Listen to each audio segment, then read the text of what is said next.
Have you ever wondered how scientists control variables in their experiments? Variables are crucial in scientific investigations as they help us understand the relationships between different elements. There are three main types of variables to consider. First, we have the independent variable, which is manipulated to drive change in an experiment. Then there's the dependent variable, which responds to those changes. Lastly, we have controlled variables, kept constant to ensure a fair test.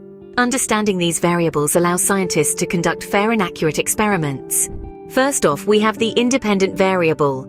This is the factor that the researcher intentionally changes or manipulates in the course of an experiment. Think of it as the driver, the star of the show, instigating change. In essence, it's the cause of change in an experiment.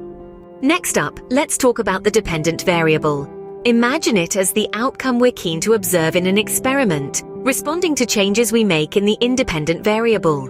It's like watching a plant grow taller with more sunlight. This is what we measure to see how it's affected by our changes.